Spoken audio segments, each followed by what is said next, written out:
I just so I this came across my my feed today. There was a poster or a pic of all of the Snow Whites versus all of the evil queens that have been portrayed in live action. Right? You had that one show Once Upon a Time where you had the Snow White with the pixie cut and this. I can't remember the actress name, this evil queen who was gorgeous as hell. Then you had Charlize Theron playing the evil queen versus what's her name, Snow White from Kristen Stewart. Yeah, for the and now you have this. It's like they keep casting these gorgeous evil queens to go against these mid Snow Whites, right? And it's like, so it makes no sense. Who's the fairest? It's the queen. It's always the queen. They mean internally, not outside. Oh, their inner beauty? Yes. Or virtue. Or their inner virtue. Yeah. And there was also when Julia Roberts played it, was it Mirror Mirror? But wait. An evil queen cares about that? They care about who's the fairest in that way? I think it has more to do with the fact that a lot of people that have adapted the original Grimm fairy tale forgets that the Grimm fairy tale is a comedy. The evil queen tries to kill Snow White 3 times, and each time the dwarves rescue Snow White accidentally, and every time she finds out that she's still alive, she's literally going, "What the heck?" and then has to go back out there and try and do it again. But you've never seen an interpretation like that. Why? Well, Disney had their own take on it that they wanted to do, and then everyone after that has decided, well, we'll just ape the original Disney take and do our own take on that and completely ignore the more entertaining version, which goes back to what we said with our remakes and why The Fly and why The Thing were so much better. The core concept of it was recaptured. And you think Disney's going to do that again? Of course not. And okay, but here's the thing. Rachel Zegler can be made to look like a gorgeous woman. I have seen it happen, but they clearly did her disservice in this, as they're also trying to do with Gal Gadot. My thing is, okay, fine, do that, right? But at least cast a middle-aged woman or an older woman who's fairly attractive, and then a gorgeous young Snow White, and then you get it. It's like, okay, this aging queen is losing it, and she wants this younger, hotter version done away with. That makes more sense to me. And aside from the outward appearance, I also get the impression that she was jealous because of that she was so beloved by the people and her subjects, and you could see that she was just that Snow White, like she's described, was just so good and pure and so humble. Fairest, that's why she herself is also pitching in and cleaning the dwarf's house as a thank you for letting her stay with them and offering her protection. But in the trailer, she's just like giving them out the brooms and the dustpans while she just spins around, and she doesn't pitch in. And that's the thing too. Like she's one of the people. She didn't view them as lesser because they were just the subjects of the kingdom. Despite her being a princess, she didn't feel that she was better than other people, and it's like her personality and these admirable traits.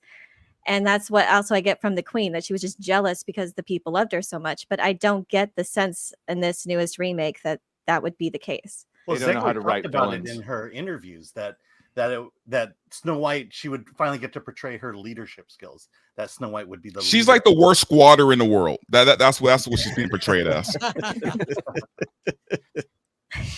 She should run for Congress. You're right. I mean, she broke into their house, makes them clean it for her.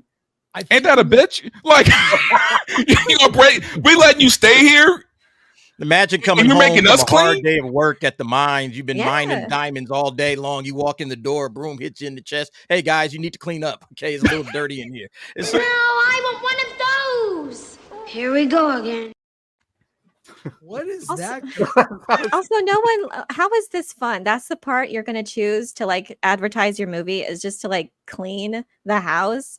Like there's no like feelings of a fairy tale, this magical fairy tale that it was like the worst part of the story that they could have used to advertise it.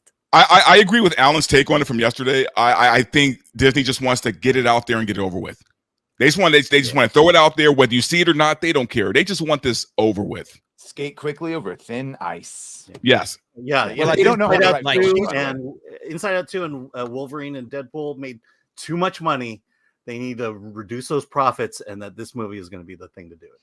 I mean, at this point, she's like torpedoing the movie with everything that comes out of her mouth. She just had those tweets about the Gaza situation and everything. And like now they're getting, boycotts happening because people don't like Gal Gadot or people don't like Rachel Zegler. So it's like all of this stuff they just hope is going to go away as fast as humanly possible, because I don't know how much money they've sunk into this already, but it's going to lose it all. It's a lot. I mean, it's going to lose it all. It's $290 million.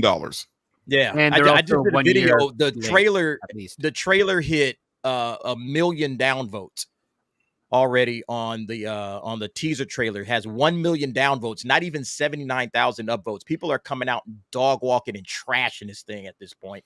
I don't think we're going to get any good news coming out of Snow White when it finally does drop. You know what, Derek? I like the take that you had when you said that, because I mean, I've been saying this for the longest time now, that these studios need to make these people sign a gag order.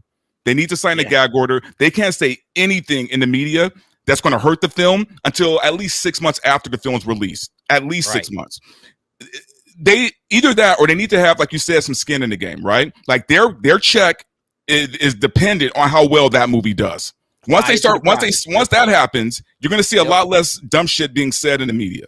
Well, you think that, but you also have to remember that a lot of the stuff that some of these celebrities are saying is actually towing the opinion of the very studio that is paying them. Like, again, it's like, okay, we'll have, like, you can't say anything that the studio doesn't approve of. Well, if the studio has a particular political take on something with the issue going on in Gaza, guess what? The actors are going to say that. And even if it does, quote unquote, damage the reputation of the film from the general audience perspective, from the studio's perspective authorizing it doesn't damage anything. And that is even worse, because you're now asking for the onus to be on the studio's choice to actually say, let's not get anything political. Let's not do any external stuff that's not related to the movie. But if that's what their agenda is, and they're telling the actors to do that as part of the press junket, it's going to happen. It's going to have a negative impact. So even putting that in a contract is going to be worth as much as saying it out loud on a stream like we are here, because it all comes down, it's top down politics at this point. So you're not going to have someone at the head of the studio saying, you know what, we're just going to stay out of it completely, because they're always going to have a voice, especially on Disney. We were talking about remakes, and there are some films like this film in particular, because of the time it was made and because of the political climate we currently live in, you couldn't even do a remake of the film because politically it wouldn't work. It doesn't work. I mean, you have even Rachel Zegler was on the red carpet going, well, the movie is 80 years old. And it deals with traditional narratives, the prince, the witch, the woman that comes and has to be rescued by the prince. And of course, the subservient, when she's cleaning the dwarves' domicile, after we pointed out they've been busting their ass in the mines. So in order to make this movie for this audience, they have to subvert the original story. And if you have to do that, I think the question should be asked, do we make this movie? Right. It's not like John Carpenter's The Thing, where before they didn't have the technology to make a shape-shifting monster like in John W. Campbell's original story. But in this film, it literally everything about this movie is now politically incorrect. The original animated classic, which was the first animated feature film of all time and the first movie that Disney made. So you have this rich history, but by definition, you can't remake it. You have to reconceptualize it and reimagine it and make it palatable. I still believe that those pictures that we had of the people, the homeless dwarves, I think that was the original version, the original iteration of this movie. And when it got such a bad reaction, they went back and they're like, okay, we'll animate these dwarves, which doesn't make any sense. Why would you make a live action Snow White and then animate the dwarves and make them look just like they look in the animated film? I think that was all triage. I think they did have these hippie dwarves, and that was all. I mean, I can't prove it. I don't know, but blame Peter Dinklage and his bandits, right? Again, all of that. Why wouldn't you hire all of these great? I mean, if you said to me, we're going to remake Snow White, but the Time Bandits are going to star, I would have been like, bring it on. Well, and Anna was you're right, very- because when you sit back and think about it, what do people want out of a Snow White remake? If you're going to remake it. Like, really give us Snow White, what we got back in 1937 when the film was originally made. Give us that. And if you're not going to give us that, then don't bother doing it at all, because the outrage that everybody has been coming back with after they heard Zegler's comments, from D23 a couple of years ago is, well, this isn't Snow White. This isn't the movie that we fell in love with. This isn't Walt Disney's original classic that really kind of launched his entire, filmmaking career. Like, why are you remaking a movie and then not giving us what we want out of the remake of the movie? Like that, it kind of speaks to what, Nerd Cookies is saying. Like, if you're going to remake it, what's behind the remake? Is this simply a cash grab? Are you just trying to cash grab? Or do you have like a unique take? And it feels like this is just a cash grab. Like, they are just remaking all of these Disney remakes and these live action remakes. It just feel like cash grab. We just want to make some money because we don't really have any real good ideas of what we should be doing, with all the money that we have in this studio.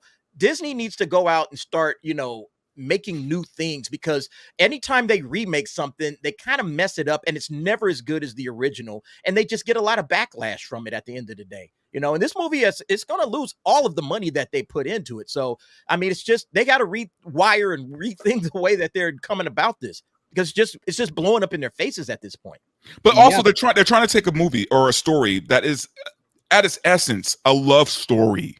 Yeah. You can't get around that. Snow White is a love story, and they're trying to make it into this feminist thing. It's like, that doesn't work. I was talking about this on a video that I did. Someday My Prince Will Come, which is kind of the theme of the entire movie. I was looking at the AFI's greatest songs of all time. They do like that 100 greatest songs, 100 years, 100 songs. That song is number 19. Okay, it's not low on the list. It's high on the list. The only thing that comes before it in terms of Disney is When You Wish Upon a Star. It's one of the iconic songs of Disney. And I don't know if it's going to be in this movie, because she's talking about, I'm not going to be saved by the prince. So is she dreaming of the prince? Is she wanting the prince? It's a romance. Like you said, it's a love story. Why are they trying to go away from the core of what this film is? It just doesn't make any sense to me. And it's like, again, if you're just going to reimagine it, then just go do something else. Don't call it Snow White. Make your own property with it and then move on and do something else. But to do Snow White, it just feels like it's a cheap cash grab. And I don't think a lot of people are going to watch it. I mean, it's not only that, but Amanda Bynes did actually an adaptation of Snow White called Snow White and the Seven Dorks. And it was basically like a frat boy comedy that was straight to DVD. The thing is, other companies can do it because Snow White technically is a public domain. The only thing you don't have rights over are the 7 names of the dwarfs, because that's what Disney did. And as I said before, well, Disney's interpretation of it made it a love story. At its core, it's a comedy, because guess what? You know what the prince is in the original Snow White? He's a guy like Robert Meyer Burnett, who sees a very beautiful thing in a display case and says, you know what? Can I buy that? And the dwarves say, no, not much. He's like, I'll give you 3 times what it's worth. Okay, we'll do that. And then when they're carrying Snow White, they stumble, they drop her. It dislodges the poison apple from her throat. She revives herself. And he's like, you know what? If she's alive, I'm going to marry her. And that's how it happens. And then the evil queen has to dance to death in iron shoe and on molten hot iron shoes at their wedding. It's a very dark, twisted, funny story that Disney would never do, sadly, but only in the public domain. And in this case here, I think Robert's 100% correct. I think they're into a triage. I think so much so that they're probably going to try and find a way to wedge in a prince in there and actually make it try to be like a love story, but as politically correct within Disney's purview as possible. So what you're saying is they're not going to kiss; they're going to bump foreheads. Oh, I hope not. And I think with the remake, you have to approach it with an understanding of what made the original so good, like what the fundamental elements that made the original so beloved. And so I think of Battlestar Galactica, Ronald D. Moore's reimagining. He understood the core elements of what fans loved about the original. You felt the spirit of the original show from Glenn A. Larson. So that was weaved throughout. And of course, there were original elements too that he introduced with the human-like Cylons. So I mean, you can do these original things, but you have to approach it with that fundamental understanding of what people love about the original. And that's not coming across in this one. And audiences can sense it, especially with Disney when they're just pumping out remake after remake.